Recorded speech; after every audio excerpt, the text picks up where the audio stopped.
Merdeka, kita melaksanakan upacara bendera memperingati Hari Proklamasi yang pada saat ini memperingati Hari Proklamasi yang ke-80. Nah, kita maknanya adalah bagaimana kita akan mampu mengenang bagaimana para pendahulu bangsa kita, para pejuang kita dengan meneteskan darah untuk merebut dan memperoleh kemerdekaan ini. Sehingga kita selaku generasi penerus bangsa ini mestinya bersyukur kita atas perjuangan itu, bersyukur kita atas kehidupan hari ini, atas semua jalan itu. Sehingga bagaimana pada saat ini kita tentunya mampu memberikan kontribusi pada pembangunan daerah dan pada pembangunan bangsa kita.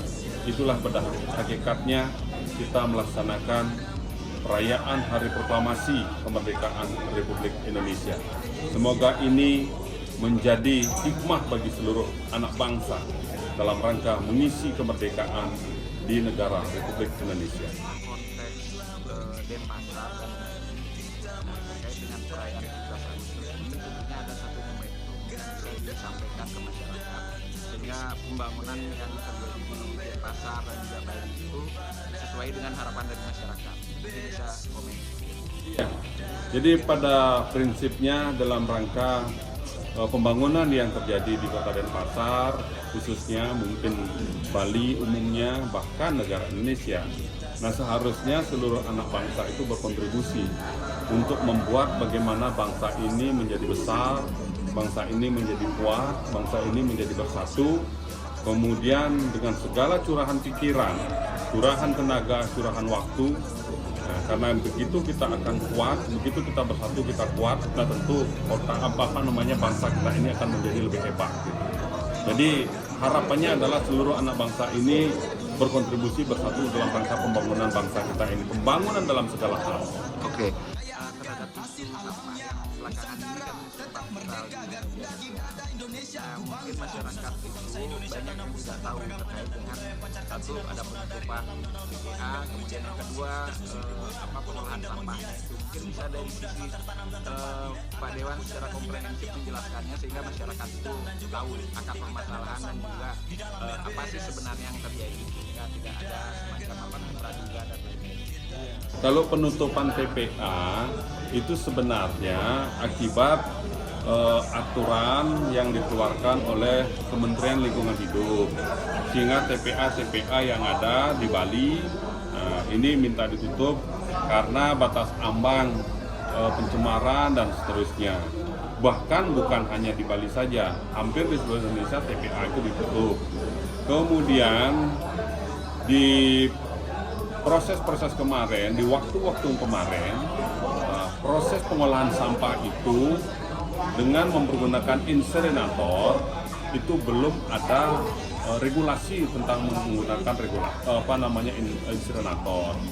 Nah, kemudian saat ini regulasi tentang penggunaan insinerator ini digulirkan. Nah, harapannya seperti Denpasar timbulan sampahnya lebih dari 1.000 ton per hari.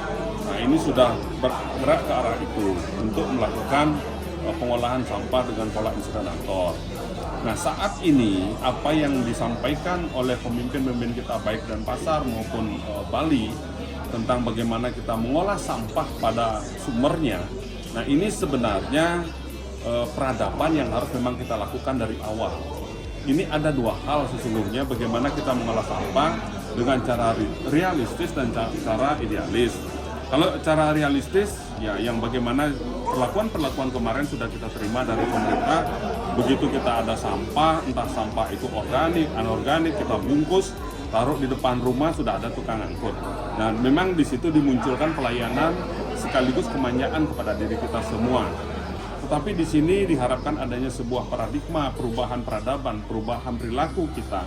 Bagaimana melakukan pemilahan sampah di sumber pada diri-diri kita masing-masing, bahkan menyelesaikan sampah organik itu pada lingkungan kita masing-masing.